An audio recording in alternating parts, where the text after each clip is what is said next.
नमस्कार दोस्तों, technical coaching classes के यूट्यूब चैनल पे मैं सुभाष जयपाल आपका एक बार पुनः स्वागत करता हूं।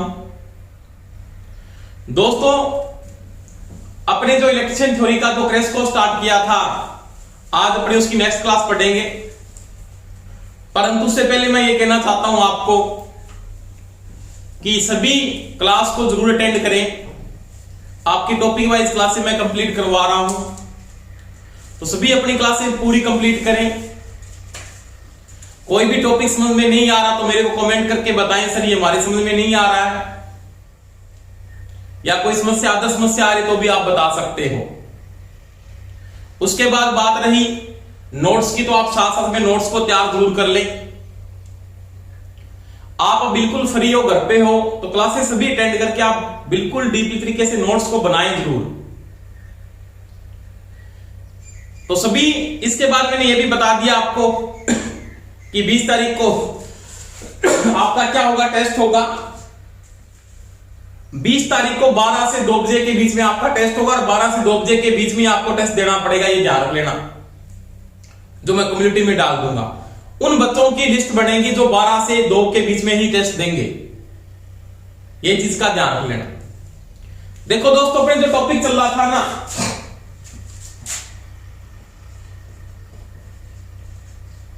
प्रेरकत्व का संयोजन चल रहा था।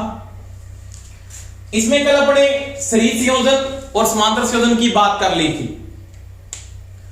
अब इसमें मैं बात करता हूं कि संयोजन के दौरान म्यूचुअल इंडक्टेंस का क्या इफेक्ट पड़ता है। यानी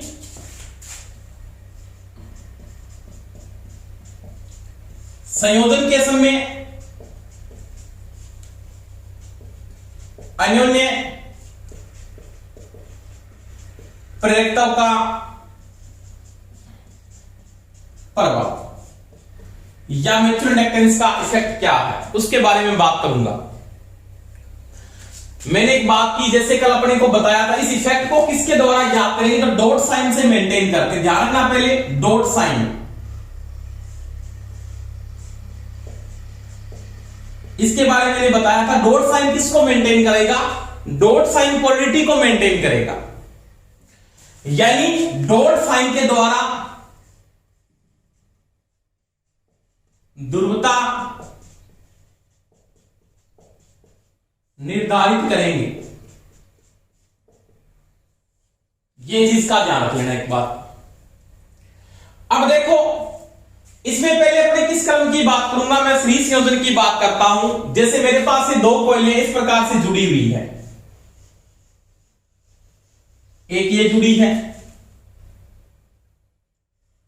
और एक कॉइल आपकी ये जुड़ी है। अब देखो, ये जो आपका L1 है और ये आपका क्या है दोस्तों, L2 प्रेरकत्व है। समझ में आ गई मेरी बात। अब इसके बीच में जैसे मैं वेरिएबल करंट को यहां पे फ्लो करता हूं, तो मैंने इसका डॉट साइन ऐसे दिखा दिया। ये इसका डॉट साइन है।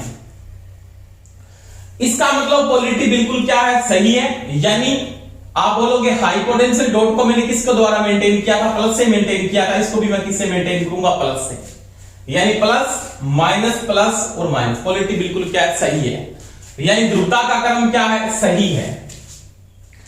और ध्रुवता जब आपकी बिल्कुल सही है, तो मैंने कल बात की थी, इसके अंदर जो म्यूचुअल इंडक्टेंस ऐसे हो रहा है, सहायक करंट, यानी इसका इंडक्टेंस के साथ भी काम कर रहा है ना, तो इसका म्यूचुअल इंडक्टेंस उस समय क्या होगा, पोलरिटी अगर सही होती है या ध्रुवता आपकी क्या है, ध्रुवता सही है, तो म्यूचुअल इंडक्टेंस क्या होगा, तो वो दोस्तों क्या होगा, प्लस होगा। क्या होगा, प्लस होगा। प्लस माइनस प्लस और माइनस, यानी पोलरिटी बिल्कुल क्या है, इसकी सही है। अब देखो, इसके अंदर यहां पे जो V मेंटेन होगा उसको तो बोलेंगे V1 इक्वलमेंट में पैदा करेगा। मैंने कल एक बात की थी, किसी भी प्रेरकत्व के अक्रॉस अगर वेरिएबल करंट को फ्लो किया जाता है, तो उसमें क्या होता है, इलेक्ट्रोमोटिव फोर्स इंड्यूस हो जाता है, और वो किसके बराबर होता है, V1 प्लस इसके मध्य क्या होगा, यहां पे तो ये V1 होगा, यहां पे क्या होगा, V2 होगा। तो केवीएल से जो V आएगा ना, टोटल V जो यहां पे आएगा, वो किसके बराबर होगा, वो होगा V1 प्लस क्या हो जाएगा दोस्तों, V2 हो जाएगा। B1 प्लस क्या हो जाएगा, B2 हो जाएगा। अब देखो B1 की जगह क्या लिख सकते हो, तो आपने मैंने बात की थी म्यूचुअल इंडक्टेंस को यहां पे क्या करना, प्लस करना, तो आप क्या लिखोगे L1 di बटा dt। अब ये म्यूचुअल इंडक्टेंस क्या हो रहा है, पोलैरिटी अगर सही है तो म्यूचुअल इंडक्टेंस क्या हो रहा है, प्लस हो रहा है, तो यहां पे किसका निशान लूंगा, आपका प्लस का निशान आएगा M di बटा dt। तो ये तो मैंने किसकी जगह लिख दिया, ये मैंने V1 की जगह लिखा, किसकी जगह, V1 की जगह। V2 में क्या आएगा, V2 में क्या आएगा, तो मैंने बात की थी ये भी क्या L2 di बटा dt।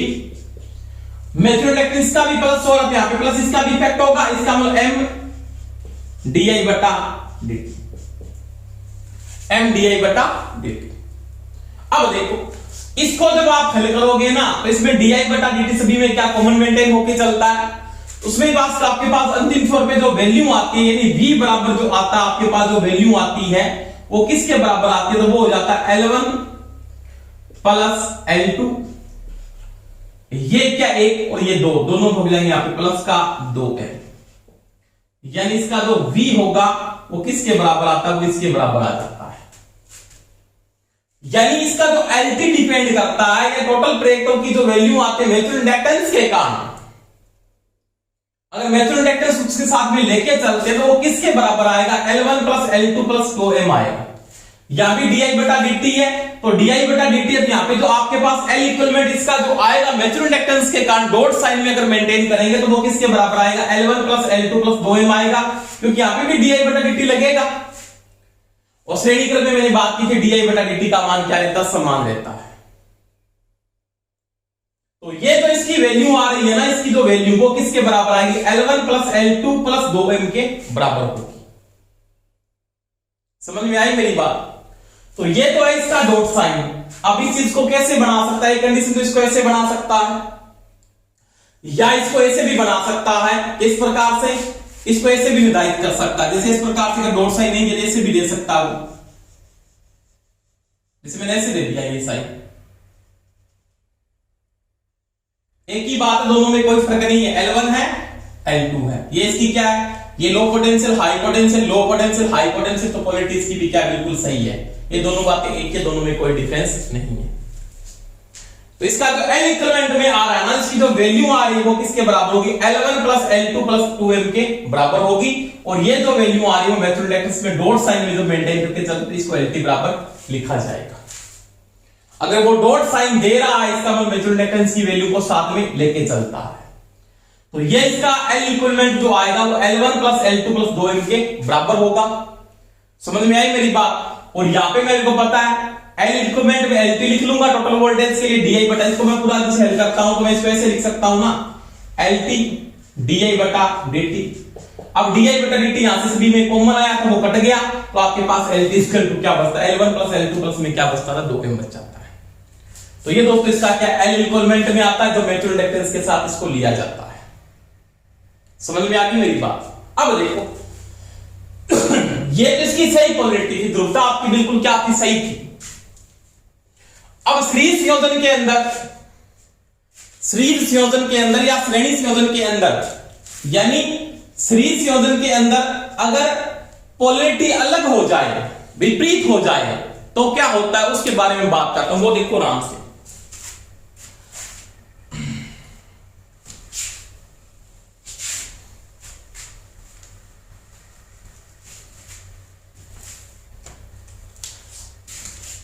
जैसे ये दो इंडक्टर लगे हुए हैं, यहां पे एक ये लगा दिया मैंने यहां पे भी, और एक ये लगा दिया। वही बात है, आपका L1 है और ये क्या L2 है। आपका डॉट साइन इसने दे दिया, मान लो डॉट साइन इसने ऐसे लगा दिया, एक डॉट साइन यहां पे लगा दिया, एक डॉट साइन ये लगा दिया यहां पे। इसका मतलब पोलैरिटी क्या होगी, विपरीत होगी, यानी जुड़ेगा पॉजिटिव के साथ पॉजिटिव और नेगेटिव के साथ क्या जुड़ गया, नेगेटिव, यानी पोलैरिटी क्या होगी, विपरीत होगी। आपने विपरीत जोड़ के तो म्यूचुअल इंडक्टेंस क्या करेगा, विरोध करेगा उसका। अब इसका जो म्यूचुअल इंडक्टेंस है ना ये M, वो क्या आएगा, माइनस आएगा। क्या आएगा दोस्तों, माइनस आएगा। म्यूचुअल इंडक्टेंस क्या आएगा, माइनस आएगा। यानी मैं क्या लिखूंगा, म्यूचुअल इंडक्टेंस को माइनस M से लिखूंगा। ये म्यूचुअल इंडक्टेंस किसमें आने वाला है, वो माइनस में वैल्यू आएगी। अब वही बात है, ये इसका V1 है, ये इसका V2 है, तो आप KVL को लगाओगे तो V बराबर क्या होगा, V1 प्लस क्या हो जाएगा, V2, यही होगा। अब देखो B1 की जगह क्या लिख सकता हूं, तो B1 की जगह लिख सकता हूं L1 di बटा dt। अब म्यूचुअल इंडक्टेंस किस में आ रहा है, माइनस में, M di बटा dt। फिर क्या आ रहा है, प्लस का निशान L2 di बटा dt, माइनस आएगा म्यूचुअल इंडक्टेंस M di बटा dt। और ये क्या है, LT टोटल वोल्टेज ले रहे हैं di बटा dt। अगर इसको आगे हल करते हैं तो इसमें सभी में पता है di बटा dt क्या है, कॉमन आ जाएगा ना, di बटा dt कॉमन आ जाएगा। तो देखो यहां पे क्या बचेगा, L1 माइनस M, यहां पे क्या बचेगा, L2 माइनस M, ब्रैकेट बंद, di बटा dt से di बटा dt कट जाएगा। तो इसका जो L इक्वलमेंट में आएगी वैल्यू, जो आप नेचुरल इंडक्टेंस के साथ लेके चलोगे तो इसका मान क्या आ जाएगा, L1 plus L2 minus M क्या हो जाएंगे, 2M हो जाएंगे माइनस के। तो ये इसका क्या होगा दोस्तों, L इक्वलमेंट में आ जाएगा। जब इसकी पोलैरिटी क्या हो जाती है, विपरीत, यानी विपरीत ध्रुवता है, विपरीत पोलैरिटी, विपरीत ध्रुवता के साथ जुड़ते हैं तब, यानी विपरीत ध्रुवता के साथ जब इंडक्टर जुड़ जाते हैं किस क्रम में, श्रेणी क्रम में, तो उसका म्यूचुअल इंडक्टेंस का क्या इफेक्ट है वो इसके द्वारा आप क्या करोगे, ज्ञात करोगे। समझ में आ गई होगी मेरी बातें। तो ये डॉट साइन मेरे को बताएगा किस प्रकार से मेंटेन करना है अपने को। अगर डॉट साइन सही पोलैरिटी से है तो म्यूचुअल इंडक्टेंस प्लस का 2M आएगा, अगर वो क्या हो रहा है, विपरीत पोलैरिटी में आ रहा है तो माइनस क्या होगा, ये 2M होगा। अब इसको वो ऐसे भी बना सकता है जो मैंने इसके बाद बात की थी,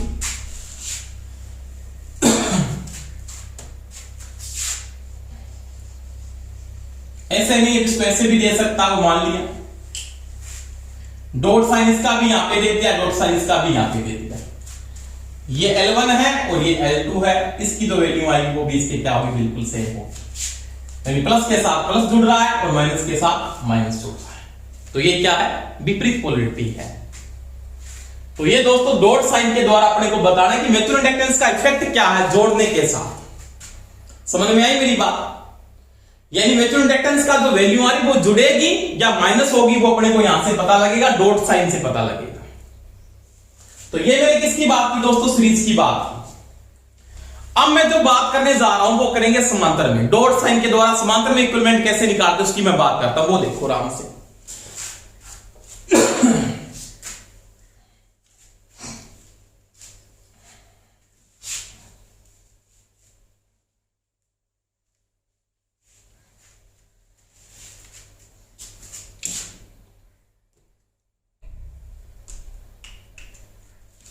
देखो समांतर संयोजन में अन्य प्रेरकताओं का प्रभाव,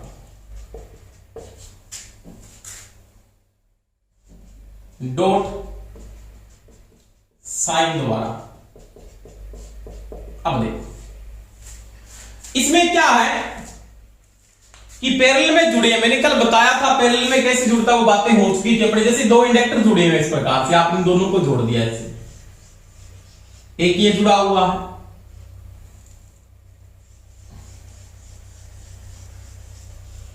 एक इंडक्टर ये जुड़ा हुआ है, दोनों को मैंने किस क्रम में जोड़ दिया, समांतर में जोड़ दिया ऐसे, इस प्रकार से। सप्लाई मान लिया ऐसी आएगी, नॉर्मल बता है L1 और ये क्या है, L2 है। अब मैंने इसका जो डॉट साइन मेंटेन किया है ना, डॉट साइन जो दिया है वो क्या आपका डॉट साइन, तो उसमें जो डॉट साइन की वैल्यू है वो ऐसे दी हुई है पोलैरिटी के अंदर। इसका भी डॉट साइन है, इसका भी एक डॉट साइन है, यानी प्लस के साथ प्लस और माइनस के, प्लस के साथ प्लस और माइनस के साथ माइनस है। इसका मतलब पोलैरिटी बिल्कुल क्या है, सही है। जिस प्रकार से सेलों को जोड़ते हैं उसी प्रकार इसकी भी पोलैरिटी होती है। अब ये सही ध्रुवता है इसकी, क्या है, सही ध्रुवता संयोजन है। तो इसका जो LT आएगा, म्यूचुअल इंडक्टेंस आएगा, वो किसके बराबर होगा, इसका जो LT आएगा ना, LT यानी म्यूचुअल इंडक्टेंस के साथ इसकी जो वैल्यू आएगी डॉट साइन के साथ, म्यूचुअल इंडक्टेंस का जो इफेक्ट आएगा उसकी जो वैल्यू आएगी वो किसके बराबर आएगी उसकी बात करते हैं। यानी उसका जो मान होगा वो किसके बराबर होगा उसको बात करते हैं। इसमें क्या लिखा जाएगा, इसमें लिखा जाएगा L1 गुणा में L2 माइनस m स्क्वायर बटा L1 plus L2 minus 2m के बराबर। ये इसका L इक्विवेलेंट में आएगा, इसकी वैल्यू इसके बराबर होती है, ये चीज का ध्यान रख लेना। L1 गुणा में L2 minus m square, L1 plus L2 minus क्या होगा 2m के बराबर होगी, सही पोलैरिटी के साथ। समझ में आई मेरी बात। अगर इसकी पोलैरिटी विपरीत हो जाती है, जैसे पोलैरिटी इसकी ये आ गई, मान लिया ये पोलैरिटी आ जाती है इस प्रकार से,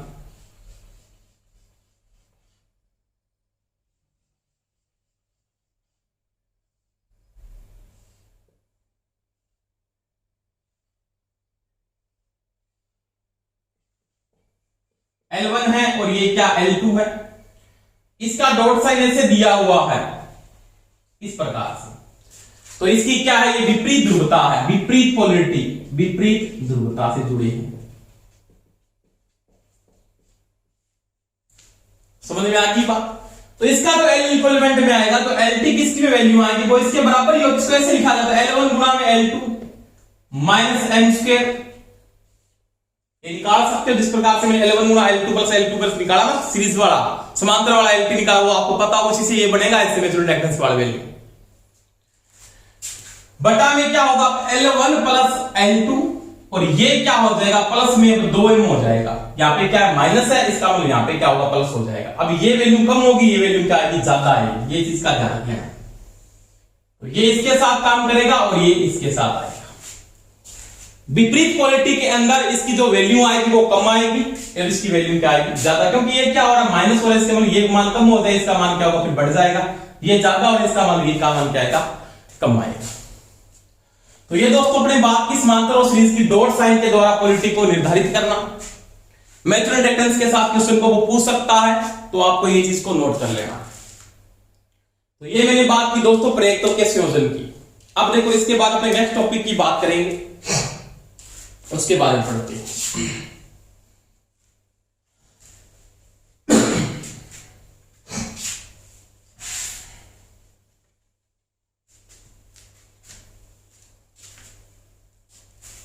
अब देखो इसके बाद मैं बात करूंगा, प्रेरकत्व बन गया, प्रेरकत्व का निर्माण कर लिया, प्रेरकत्व का मात्रक मैंने बता दिया है।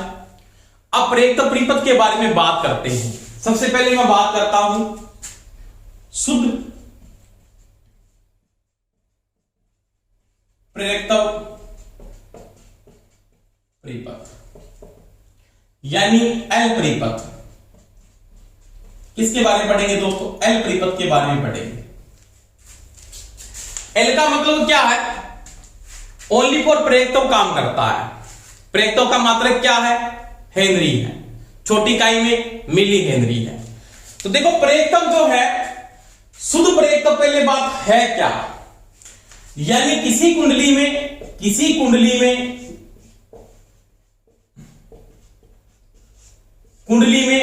प्रेरकत्व का मान पाया जाता है, परंतु उसका प्रतिरोध शून्य है।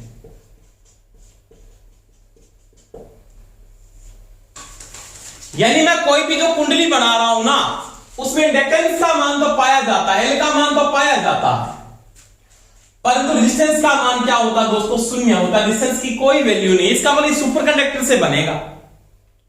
ऐसा कब हो सकता है, यानी एक कुंडली को मैं किससे बना रहा हूं, चालक से बना रहा हूं, ये चालक से कुंडली बन रही है, ये वाली इंडक्टेंस बन रहा है, इंडक्टर।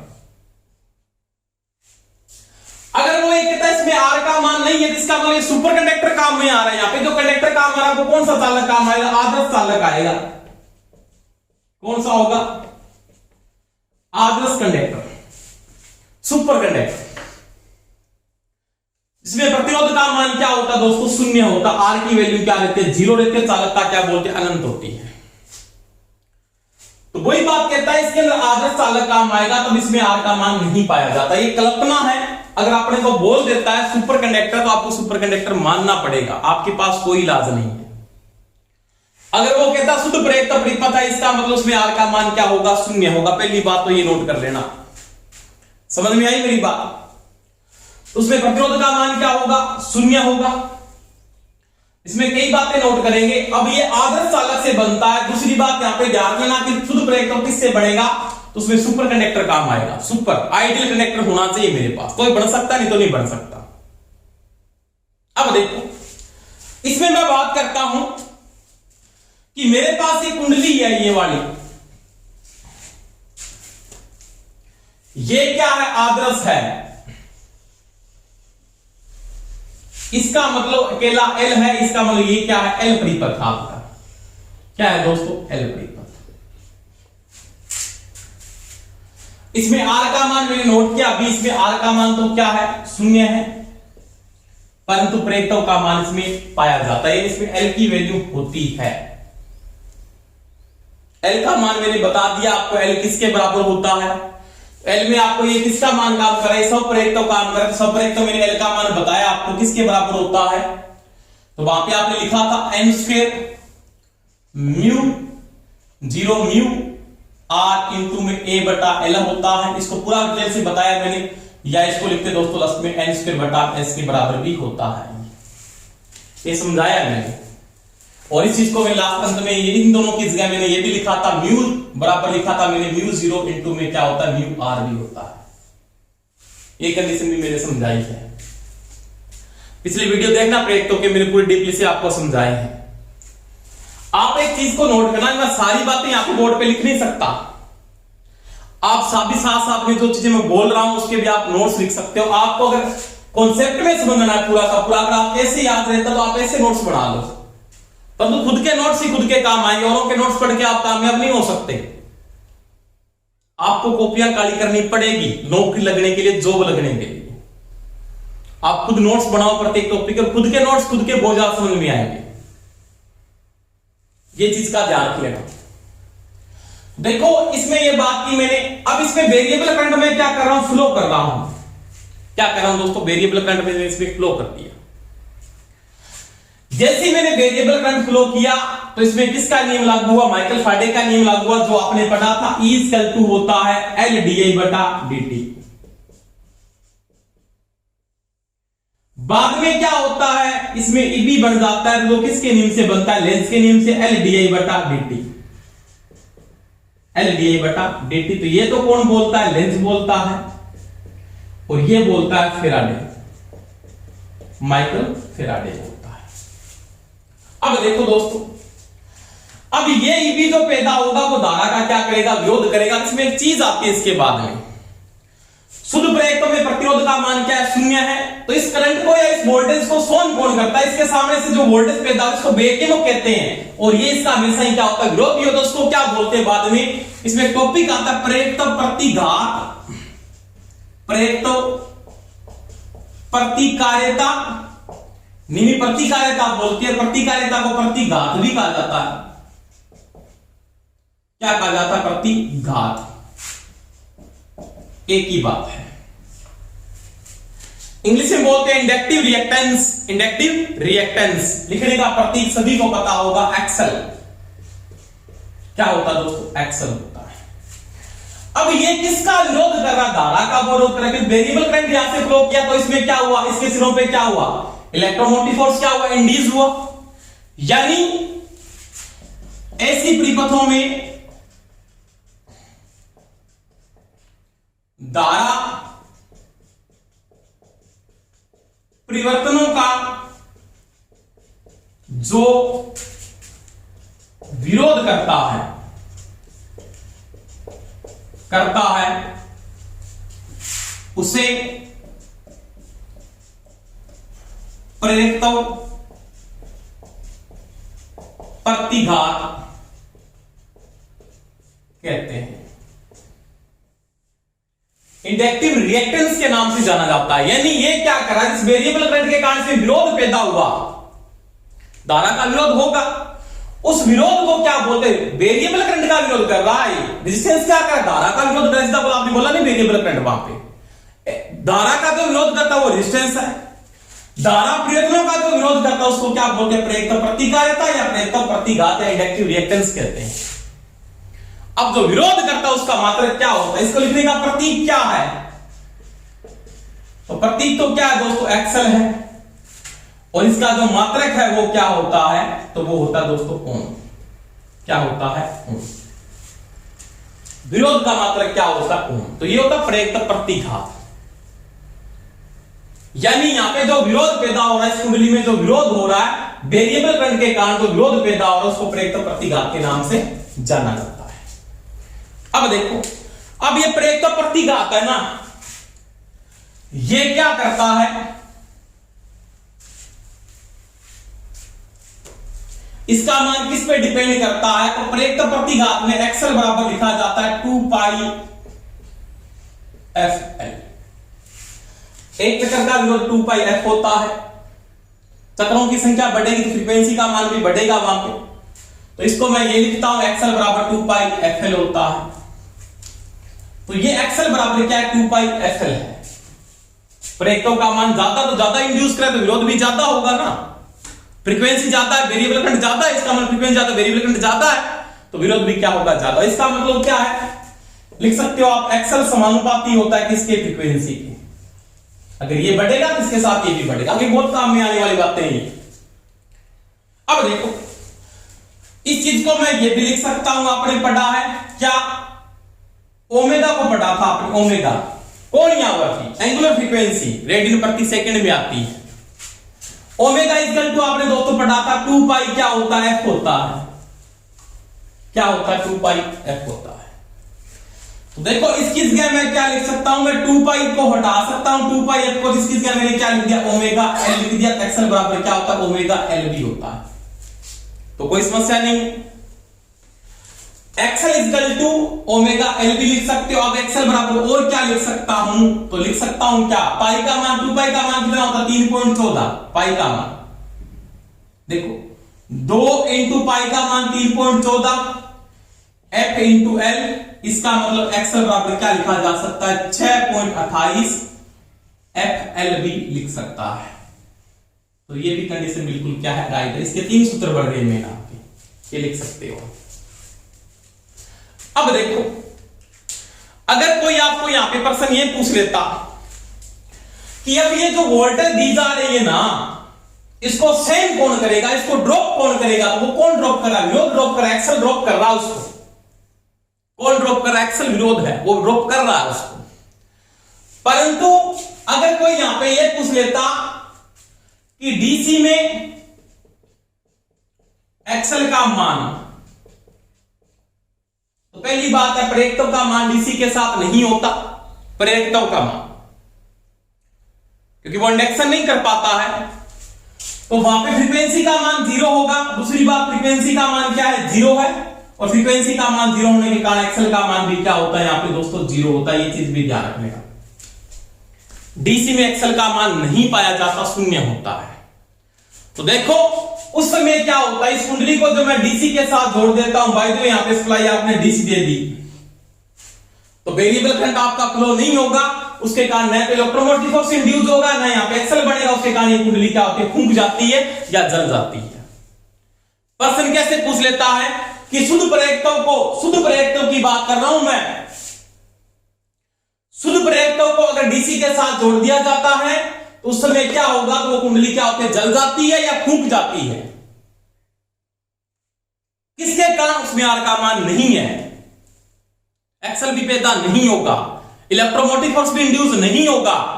क्यों, क्योंकि न तो डी बटा dt हो रहा है और न ये हो रहा है, उसके कारण एक्सल का मान 0 होगा। तो यहां पे सारी की सारी कुंडली में क्या होगा, एकदम से करंट का मान हाई हो जाएगा, अनंत करंट फ्लो होगा, क्योंकि आर काम ही नहीं कर रहा है। तभी तो मैंने बात की थी ना, एल सर्किट डीसी पे काम नहीं करता, क्या करता है, नहीं करता काम डीसी पे। डीसी पे एक ही सर्किट काम करता है, कौन सा, आर सर्किट काम करता है, एल सर्किट काम नहीं करता है। तो ये दोस्तों मैंने एक्सेल की बात की यहां पे, ये समझ में आ गई बात। अब देखो इसके बाद मैं बात करता हूं कि इसके बाद अगर अपने को यहां पे ये पूछ लेता है कि इसके मध्य इलेक्ट्रोमोटिव फोर्स जो इंड्यूस हो रहा है, यानी यहां पे क्या हो वोल्टेज है, इसको मैं बीएल से लिख लेता हूं। किससे लिख लेता हूं? बीएल, इंडक्टर की वोल्टेज बीएल की वैल्यू। तो बीएल बराबर क्या होता है? तो बीएल बराबर यहां पे दोस्तों क्या होता है? वो होता है आई इंटू एक्सएल। आपको इसमें है नहीं, आर का काम कौन कर रहा है? जो विरोध एक प्रकार का रेजिस्टेंस ही है ना, एक प्रकार से मानते हैं उसको। तो बीएल बराबर क्या होगा? आई इंटू एक्सएल होता है। और आई बराबर क्या होता है? तो वो होता है बी बटा एक्सएल। क्या होता है? बी बटा एक्सएल। इसमें आपको अगर बी और आई दिया हो तो आप एक्सएल का मान भी निकाल सकते हो ना। तो एक्सएल बराबर क्या लिखा जा सकता है? बी बटा आई भी लिख सकते हो, एक ही बात है। तो ये तथ्य सामने है कि नहीं। इसके बाद इसमें बात करते हैं इसका एंगल क्या बन रहा है, क्या कंडीशन आ रही है, उसके बारे में बात करता हूं। देखो आराम से दोस्तों, इसके बाद क्या कंडीशन है इसकी। तो इसमें क्या है कि जो आपका ये जो एंगल बन रहा है इस प्रकार से, ये एंगल मेरे पास यहां पे धारा वोल्टेज के बीच में क्या हो रहा है? एंगल क्रिएट हो रहा है। कोई भी जो एंगल मैं यूज कर रहा हूं कि एंगल की वैल्यू क्या आ रही है, तो मैं इसका जो एंगल नोट करता हूं या एंगल का मान क्या आ रहा है, उस एंगल की मैं बात करता हूं। तो धारा वोल्टेज के बीच में मैंने शुद्ध प्रेरकत्व के मैं वैल्यू को नोट किया था। तो मेरे को पता धारा क्या होती है? पिछड़ जाती है, धारा पीछे होती है। इसका एंगल कैसे बनेगा वो देखो। पहले तो ये इसका एंगल, ये यहां पे है, ये यहां पे है। अब देखो आपको देखो वोल्टेज को कहां पे लेना, वोल्टेज के साथ धारा का विरोध। यहां पे विरोध किसका हो रहा है? धारा का ही हो रहा है ना। क्यों? इलेक्ट्रोमोटिव फोर्स जो इंड्यूस हो रहा है वो एल डी आई बटा डी टी के कारण से हो रहा है। डिफरेंस ऑफ करंट बटा डिफरेंस ऑफ टाइम से ही हो रहा है, वोल्टेज से नहीं हो रहा। तो धारा क्या हो? धारा का विरोध, धारा पिछड़ रही है क्योंकि एक्सेल किसका विरोध कर रहा है? धारा विरोधों का विरोध कर रहा है। तो वोल्टेज तो क्या निकल गई आपकी यहां पे, मान लिया, और धारा उस एंगल के साथ क्या होती है? पिछड़ जाती है। लेकिन धारा पिछड़ जाती है, इसके ऊपर कोई वैल्यू ऊपर नहीं जाएगी। इसका मतलब धारा वोल्टेज के बीच के जो एंगल आएगा या फेजर जो एंगल बढ़ेगा वो कितने डिग्री का बढ़ेगा? यानी बीएल और आईएल के बीच का जो एंगल होगा वो कितने डिग्री का होगा? 90 डिग्री। 90 डिग्री, और 90 डिग्री को मैंने बोला तो फ्रांस या पाई बटा 2 या क्या बोला था? क्वाड्रेंस। क्या बोला था? क्वाड्रेंस। एक ही बात है, धारा पिछड़ जाती है। किससे पिछड़ जाती है? तो वोल्टेज से पिछड़ जाती है। अब देखो दोस्तों, अगर धारा पिछड़ गई आपकी, 90 डिग्री धारा पक्षगामी है या स्थिरांक पक्षगामी है या क्वाड्रेंस पक्षगामी है, तो धारा और वोल्टेज के बीच का जो कला कोण है वो कला कोण है 90 डिग्री पक्षगामी। क्या है? 90 डिग्री लेगिंग। करंट 90 डिग्री क्या पीछे है। अब देखो करंट जब 90 डिग्री पक्षगामी है ना आपका, तो इसका पावर फैक्टर क्या होगा? तो जब एंगल 90 डिग्री का धारा वोल्टेज के बीच में, तो कोस 90 डिग्री का जो मान होता है ना, कोस 90 डिग्री का जो मान होता है वो दोस्तों होता है 0। क्या होता है? 0। इसका मतलब कोस यानी पावर फैक्टर का जो मान आएगा वो आएगा दोस्तों 0। क्या आएगा? 0 लेगिंग। 0 लेगिंग लिखोगे। 0 दिया फिर तो कोई बात नहीं है, ऑप्शन में से दे दिया 0, 0 लेगिंग, 0 लीडिंग, तो फिर आपको 0 लेगिंग करना पड़ेगा। तो आपका पावर फैक्टर का मान आएगा 0 पक्षगामी या 0 लेगिंग लिखेंगे। इसको आप ये भी बोल सकते हो 0 पक्षगामी, 0 पक्षगामी। समझ में आ गई मेरी बात। अब देखो, अगर धारा वोल्टेज के बीच में एंगल ये है, तो दूसरी बात मैं यहां पे नोट करता हूं, इसकी जो पावर होती है P इक्वल टू AC में P बराबर क्या होता है? VI cos phi। VI cos phi। Power factor का मान 0 होने के कारण इसकी जो पावर होती है वो भी क्या होती है दोस्तों? 0 वाट। ये पावर ग्रुप नहीं करता, ये रिएक्टिव पावर ड्रॉप कर सकता है, जो आगे मैं समझाऊंगा आपको बातें इसके बारे में। Reactive power, apparent power, true power, तो वो अलग अलग पढ़ेंगे टॉपिक। अब ये पावर जीरो खपत कर रहा है क्योंकि रेजिस्टेंस ही पावर को ड्रॉप करता है। पावर खपत किसके कारण से होती है दोस्तों? रेजिस्टेंस के कारण होती है। इसमें रेजिस्टेंस का मान नहीं होने के कारण इसकी पावर क्या होगी? जीरो होगी। दूसरी बात, पावर फैक्टर का मान शून्य होने के कारण शून्य उसी से गुणा करोगे क्या आएगी? जीरो आती है। तो ये दोस्तों मैंने बात की शुद्ध प्रेरकत्व परिपथ की, जिसके अंदर मैंने बोला था एक्सल का मान पाया जाता है, आर का मान जीरो होता है, उसका पावर फैक्टर जीरो होता है, धारा वोल्टेज के बीच में एंगल 90 डिग्री का होता है, उसकी पावर खपत क्या होती है? शून्य होती है। धारा पिछड़ जाते हैं किससे? वोल्टेज से। वोल्टेज आगे होती है 90 डिग्री किससे? धारा से। तो ये मैंने दोस्तों किसकी बात की? शुद्ध प्रेरकत्व की बात।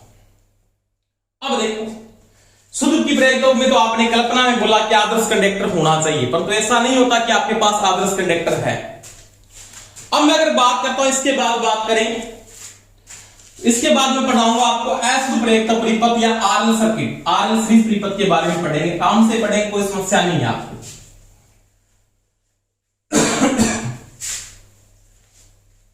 और मैंने आपको दोस्तों ये भी बताया है, एक ही प्रकार का लोड जुड़ा हुआ है तो उसमें कौन सा योग होगा? बीजगणितीय योग होगा। और उसमें आरएमएस वैल्यू के साथ उसको क्या करेंगे? हल करेंगे। किसके साथ? आरएमएस वैल्यू के साथ। अब देखो, इसके बाद सर्किट पढ़ेंगे आपके पास अशुद्ध प्रेरकत्व परिपथ, जिसको आरएल सीरीज परिपथ कहते हैं। ये लिख सकते हो, एक ही बात है। यानी ये कहता है कि जिस प्रेरकत्व के मान के साथ साथ उसमें प्रतिरोध का मान भी पाया जाता है। ये बात बिल्कुल सही है। कोई भी कंडक्टर सुपर कंडक्टर मेरे पास नहीं है, उसमें रेजिस्टेंस की वैल्यू होती है क्योंकि उसकी एक नेचुरलिटी है, जो मैंने किस में बताया? विश्व प्रतिरोध में बताया कि उसकी वो किस्म पे डिपेंड करता है, उसमें आर का मान होगा। आप इकाई लंबाई, इकाई एरिया भी लोना तो भी आर का मान पाया जाता है, क्योंकि आपने पढ़ा था रो के अंदर आर, रो बराबर पढ़ा था आपने आर ए बटा में एल, और आर बराबर क्या होता आपने पढ़ा था? रो एल बटा में ए। इकाई एरिया, इकाई लंबाई के बीच जो डिस्टेंस पाया जाता है उसको विशिष्ट प्रतिरोध कहते हैं। मैंने पढ़ाया पिछली पूरी डीपली से आपको। और वो क्या है? पदार्थ की किस्म पे डिपेंड करता है, पदार्थ की प्रकृति कैसी है। तो वही बात है, शुद्ध तो नहीं होता, इसका मतलब क्या? अशुद्ध है। अशुद्ध इसके मतलब इसमें आर का मान शामिल है, जिसको क्या बोलते हैं? आरएल सीरीज बोलते हैं। देखो क्या कहता है, जिस प्रेरकत्व में प्रेरकत्व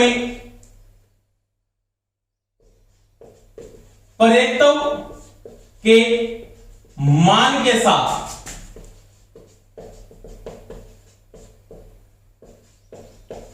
प्रतिरोध का मान पाया जाता है, उसे आरएल सीरीज परिपथ कहते हैं या अशुद्ध प्रेरकत्व परिपथ कहते हैं। यानी जिस प्रेरकत्व में प्रेरकत्व के मान के साथ साथ प्रतिरोध का मान भी पाया जाता है। इसमें एल का मान भी है, उसमें किसका मान है? आर का मान भी है। यह सर्किट है ऐसे। ये मैंने कुंडली बनाई है इस प्रकार से कुंडली। ये तो प्रेरकत्व का सिंबल हो गया। इस प्रेरकत्व में आर का मान पाया गया, उसको मैंने अलग से दिखा दिया ऐसे। ये कोई अलग से नहीं जोड़ा है, इसका ही मैं आर दिखा रहा हूं ऐसे। इसका मतलब ये क्या हो गया? आरएल सर्किट बन गया। और इसको क्या बोलेंगे दोस्तों? आरएल सीरीज कहते हैं। आरएल सीरीज कहते हैं। अब देखो, यहां पे आपने सप्लाई जोड़ दी और यहां से आपने कोई भी करंट फ्लो कर दिया। समझ में आती बात? अब यहां पे इंडक्टर में इंडक्टेंस का मान तो पाया गया, उसके साथ उसमें आर का मान भी पाया गया, तो उसको क्या बोलते हैं? आरएल सीरीज परिपथ कहते हैं या अशुद्ध प्रेरकत्व परिपथ कहा जाता है। अब देखो दोस्तों, इसके मध्य जो वोल्टेज का मान होगा ना, उसको क्या बोलेंगे? बीआर। इसमें क्या होगा? मैंने बात की थी, अगर अलग अलग लोड हो जाए आरएल में क्या लागू होगा? तो आरएल में तत्कालिक वह फेजर लागू होगा, इसमें आरएमएस लागू नहीं होगा। ये लागू होगा इसके अंदर, ये चीज का ध्यान लेना। मैंने पिछली वीडियो में समझाया आपको पूरे, जब लोड बताया था वो। आरएल सर्किट में तत्कालिक मान और फेजर मान के साथ इसको क्या करेंगे, हल किया जाता है। तो फेजर लागू होगा इसके अंदर। यहां पे बी आर है और यहां पे क्या होगी, वोल्टेज आपके पास बी एल होगी। ये बी एल इंड्यूस करेगा, ये पैदा करेगा भाई, करेगा अभी जो बात की। और यहां पे क्या है, बी आर। अब देखो बी आर है ना, अब यहां पे मैं धारा की बात करूं तो आई इक्विवेलेंट बराबर हो जाएगा आई आर, बराबर क्या हो जाएगा आई एल। तीनों का मान क्या होगा, समान, क्यों, तीनों किस क्रम में जुड़े हैं, श्रेणी क्रम में जुड़े हैं। किस क्रम में जुड़े हैं, श्रेणी क्रम में जुड़े हैं। तो तीनों का मान में तीनों की धाराएं क्या होगी, समान होगी। क्या होगी, समान होगी। अब देखो, अब ये है ना, ये बी आर और बी एल। बी आर जो आई आर के साथ क्या है, इन फेज है, होता ही है, बिल्कुल बात है। बी आर आई आर के साथ, क्योंकि रेजिस्टिव लोड के अंदर आई आर और बी आर इन फेज है, परंतु ये दोनों तो क्या इन फेज है, इन फेज का मतलब कला के अंदर है। और आई एल और बी एल का वेक्टर मैंने भी बताया था, ये क्या आउट फेज है, कला से बाहर है। समझ में आ गई मेरी बात। इसके मैं वेक्टर की बात करता हूं, तो वेक्टर को देखें आराम से आप।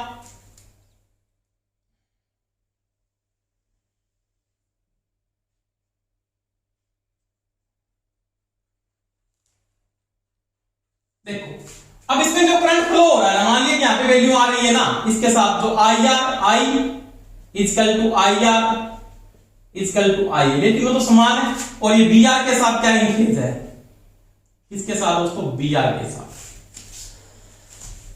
क्योंकि करंट सभी में समान चल रहा है ना, करंट का कोई इफेक्ट नहीं बढ़ रहा। फेजर किसके बीच में बढ़ेगा, वोल्टेज के बीच में बढ़ेगा, क्योंकि वोल्टेज में यहां पे केवीएल लागू हो रहा है, तो फेजर वोल्टेज का ही बनेगा यहां पे।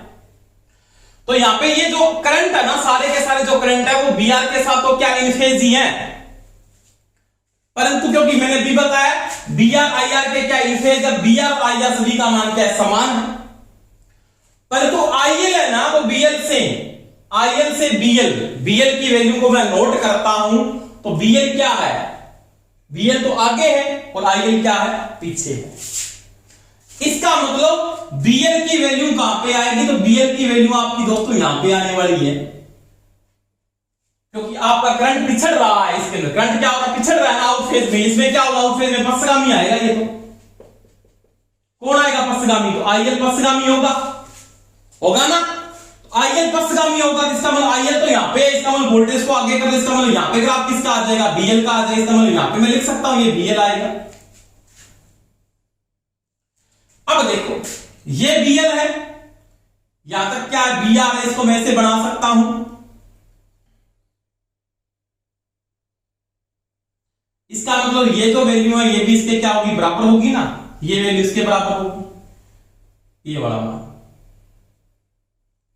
अब ये जो एंगल बनेगा ना, फेजर का जो एंगल बनेगा, ये फेजर है इसका, ऐसे ये फेजर,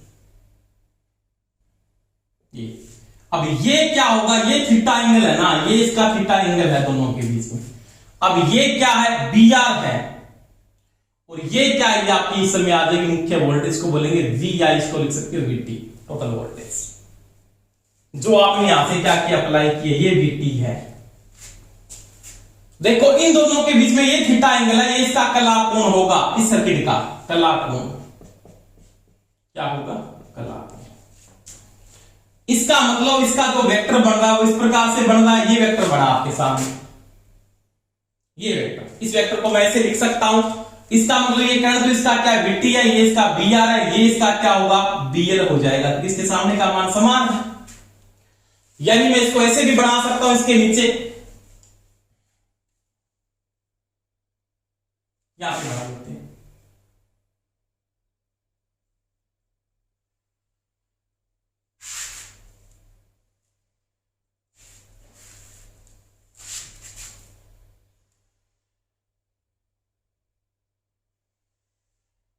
ये फेजर है, ये थीटा एंगल इसका, ये थीटा एंगल था ना, ये इसका कोस फाई से दिखाएंगे अपने। ये इसका क्या है, देखो बी एल है, ये बीटी है, और ये इसका क्या है, बी आर। अब ये इसका फेजर बढ़ गया इसके द्वारा। अब धारा पश्चगामी है, मुख्य धारा मुख्य वोल्टेज से क्या है, पश्चगामी। क्योंकि मुख्य धारा इसके साथ तो क्या तीन फेज थी, क्योंकि मुख्य धारा वही आई आर वही आई एल है, सीरीज में बराबर रहता करंट एक एंगल के साथ चलता हो, परंतु इसके कारण पिछड़ रही है, परंतु यहां पे क्या 90 डिग्री नहीं पिछड़ी, 90 से क्या होगा कम, यानी धारा 90 डिग्री से कम, जो मैंने समझाया पहले भी आपको टॉपिक बताया था पावर फैक्टर में करवाया हुआ, धारा 90 डिग्री से कम वह 0 डिग्री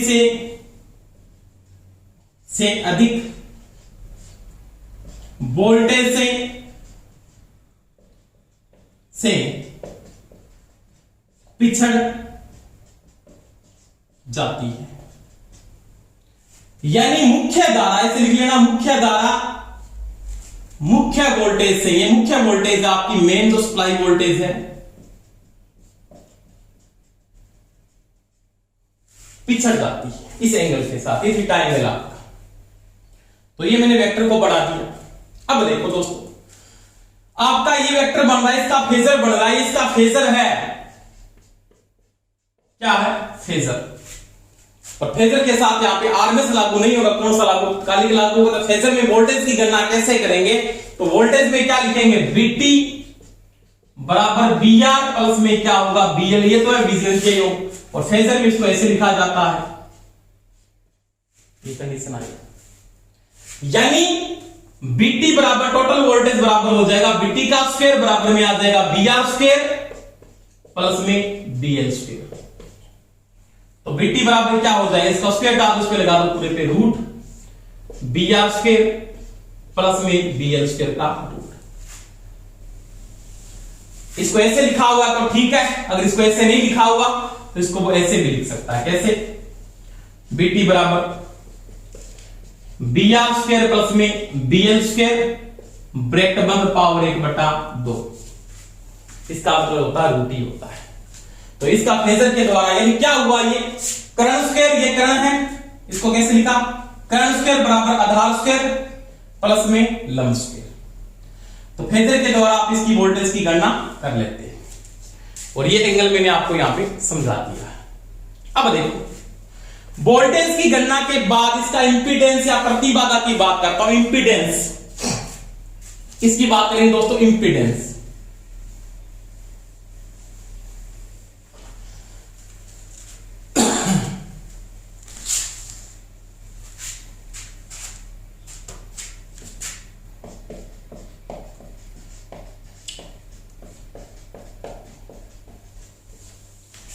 इसमें अपने जो टॉपिक पढ़ेंगे उसमें पढ़ेंगे प्रतिबाधा, क्या बोलते हैं, प्रतिबाधा। ऐसी परिपथों का कुल अवरोध, ऐसी परिपथों का कुल अवरोध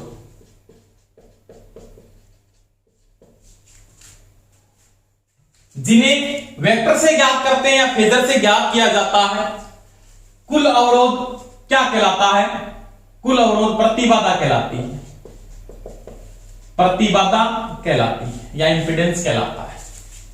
अब देखो, आपका वेक्टर ये था मेरे पास, जो इसको ऊपर बना रहा हूं मैं,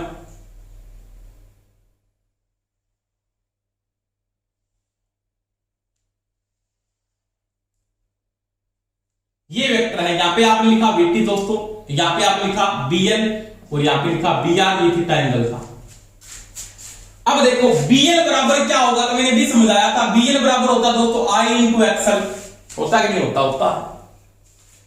बीआर बराबर क्या होता, आई इंटू आर, और बीटी बराबर क्या होता, आई इंटू जेड, यही होता है। इंपीडेंस में निकालना है, तो मैंने यहां पे क्या नोट किया था, बी ये लिखा था वेक्टर के अंदर, यानी क्या लिखा था, बीटी का वेक्टर बराबर में बीआर वेक्टर प्लस में बीएल का वेक्टर।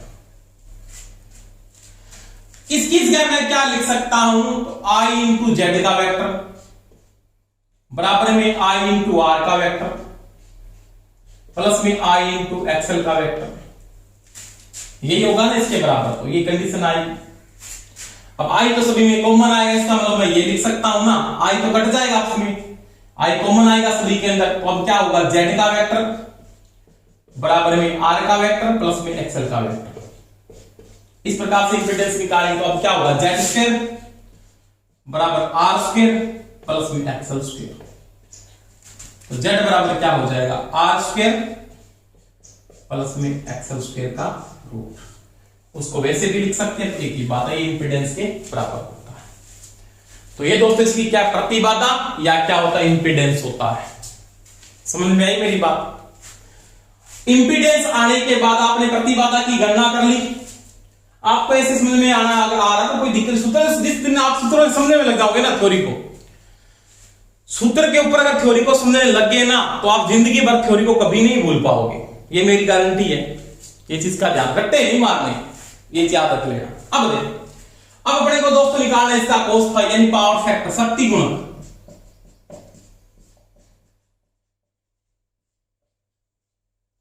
सीरीज परिपथों में शक्ति गुणक क्या होता है, प्रतिरोध व प्रतिबाधा का अनुपात है। क्यों, देखो कोस फाई बराबर होता है, कोस बराबर क्या होता है, आपने पढ़ा होगा त्रिकोणमिति में लाल बटा कक्का होता है जी, लाल बटा कक्का।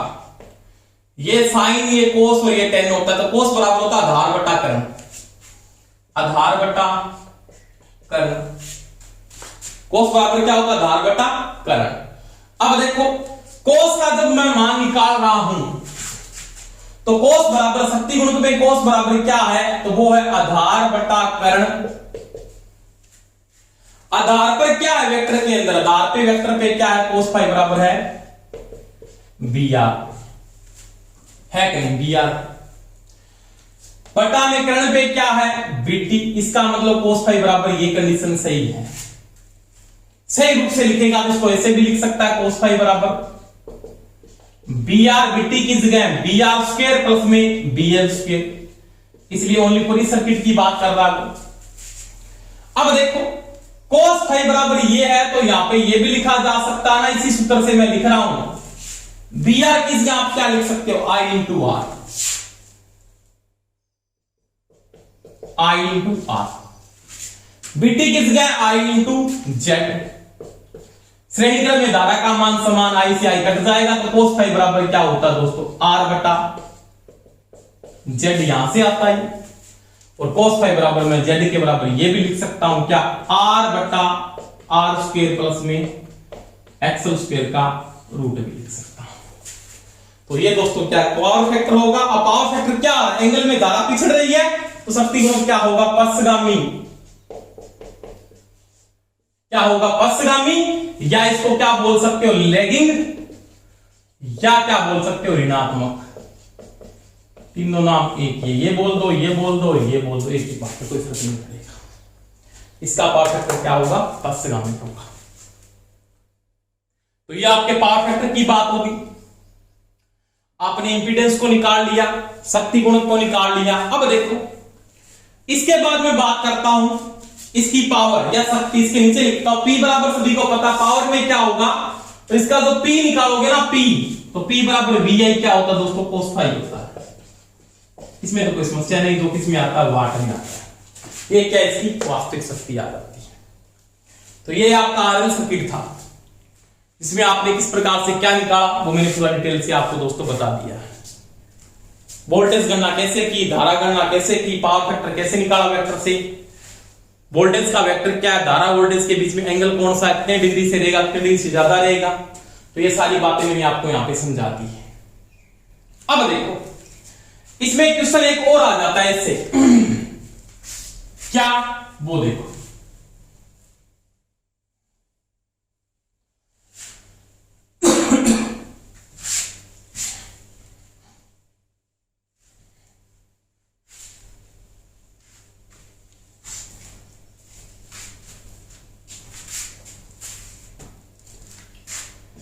आरएल सीरीज परिपथ के बारे में पढ़ रहे थे, सीरीज के बारे में। ये वेक्टर था आपका ऐसे बना हुआ,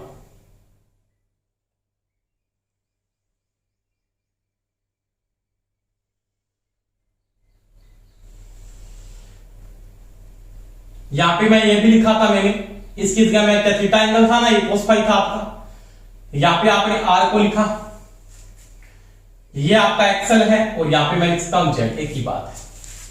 अब देखो अगर आप फ्रीक्वेंसी को बढ़ाते, जैसे फ्रीक्वेंसी चेंज हो रही है, फ्रीक्वेंसी आपकी इंक्रीज कर दी आपने, दो बातें पढ़े। इसका मतलब फ्रीक्वेंसी बढ़ती है, फ्रीक्वेंसी बढ़ेगी तो यहां पे जैसे डेस्क लगा रहा हूं ऐसे 1 2 3 4, ऊपर फ्रीक्वेंसी बढ़ने पे फ्रीक्वेंसी एक्सल का क्या होती है, समानुपाती। क्यों? एक्सल बराबर 2 पाई एफएल होता है। तो पहली बात फ्रीक्वेंसी बढ़ेगी तो क्या बढ़ेगा, एक्सल बढ़ेगा।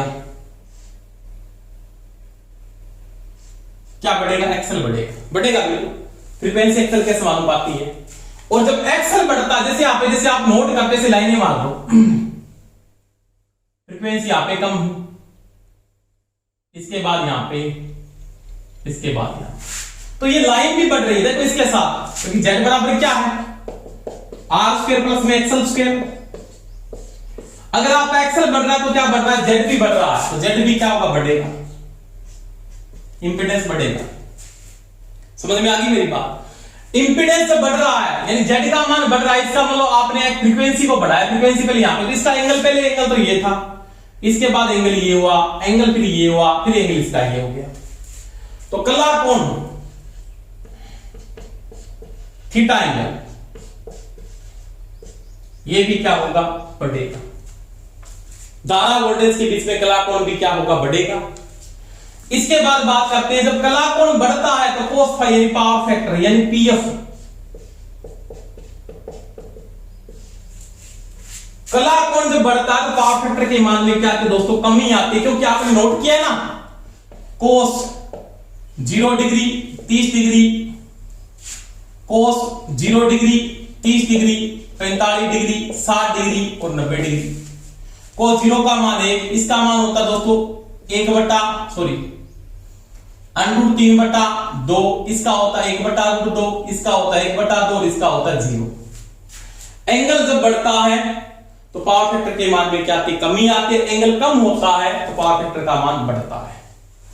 अब देखो फ्रीक्वेंसी कम हो रही है तो अपने आप देखो फ्रीक्वेंसी कम होती है, ग्राफ गिरना शुरू हो गया, इसका मतलब एक्सल कम हो जाएगा,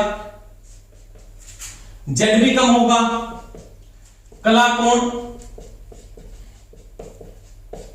थीटा ये भी कम होगा, और कोस फाई का मान क्या होगा, पीएफ यानी क्या होगा, बढ़ेगा, पीएफ बढ़ जाएगा।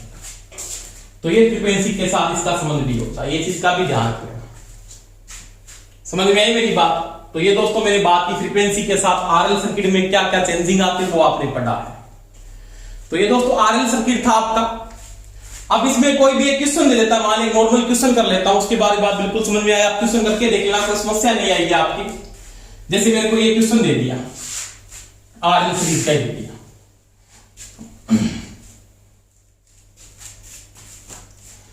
ये सर्किट है मान लिया, बिल्कुल सिंपल सा प्रश्न बता देता हूं। 250 वोल्टेज की सप्लाई है, एसी 50 हर्ट्ज की फ्रीक्वेंसी है, आर का मान दिया मान लिया 30 ओम, एक्सल का मान दिया है 40 ओम। पूछ क्या लेता है, इंपीडेंस निकाल दो। इंपीडेंस निकाल लेंगे, इसका जेड बराबर क्या होता है, तो आप पढ़े हैं जेड बराबर आर स्क्वायर प्लस में एक्सल स्क्वायर का रूट। पहली बात तो ये निकाल लेंगे। आर का मान कितना, 30 का स्क्वायर 900, 40 का स्क्वायर 1600, दोनों का योग 2500, 2500 का रूट होता है 50 ओम, जेड का मान 50 ओम आ गया। उसके बाद पूछ लेता, मान लिया कि आपके पास इसका आई क्या, तो आई बराबर क्या होता है, V बटा जेड होता, आर नहीं होता, V बटा जेड होता है। कुल विरोध कुल धारा के साथ जाएगा। वोल्टेज का मान क्या है, 250 दिया है, जेड का मान 50 है, धारा का मान कितना आ गया, 5 एम्पियर। समझ में आ गई मेरी बात? अब पूछ लेता, मान लिया इसमें कोस फाई क्या है, आर बटा जेड लिख सकते हो, आर का मान क्या है 30 है, जेड का मान 50 है, 0.6 कौन सा आएगा, लेगिंग आएगा, क्योंकि आरएल सर्किट है, इंडक्टिव लोड की भांति काम करेगा ये। उसके बाद पूछ लेता पी कितना आएगा, पी बराबर VI cos फाई होता है, वोल्टेज का मान 250, धारा का मान 5 एम्पीयर, cos फाई का मान तो 5 का 30 750 वाट 75। अब देखो उसके बाद पूछ लेता बी आर क्या, बी आर बराबर क्या होता है, आई आर होता है, आई का मान आपने निकाला 5 इंटू 30, तो ये कितना आ गया 150 वोल्टेज। बीएल कितना है, आई इंटू एक्सल, आई का मान 5, एक्सल कितना है 40, 200 वोल्टेज। अब यहाँ पे ये सोच मत लेना कि 200, 150, 350, यहाँ पे 150 इसका वेक्टर करके देखो, वेक्टर का मतलब 150 का वेक्टर कर लो प्लस में 250 का वेक्टर कर लो। अब क्या करोगे, 150 का वेक्टर कर दो और उसके बाद क्या कर दो, 250 का वेक्टर कर दो। उसके बाद रूट करने के बाद जो वैल्यू आएगी वो कितनी आएगी, 250 वोल्टेज ही आएगी, तो वेक्टर से निकलेगी। तो ये दोस्तों आपका कौन सा सर्किट था, आरएल सर्किट था। समझ में आ गई मेरी बात। तो ये आपने आरएल सर्किट के बारे में पढ़ा, इंडक्टिव सर्किट के बारे में पढ़ा। तो धन्यवाद दोस्तों, आप इसके सभी क्वेश्चन करके जरूर देखना। क्लास अच्छी लगी हो तो सभी लाइक करना, शेयर भी करना, और सभी को डीपली पूरा क्लास को पढ़ा करो, साथ में आप नोट्स बनाओ। धन्यवाद, best of luck, thank you.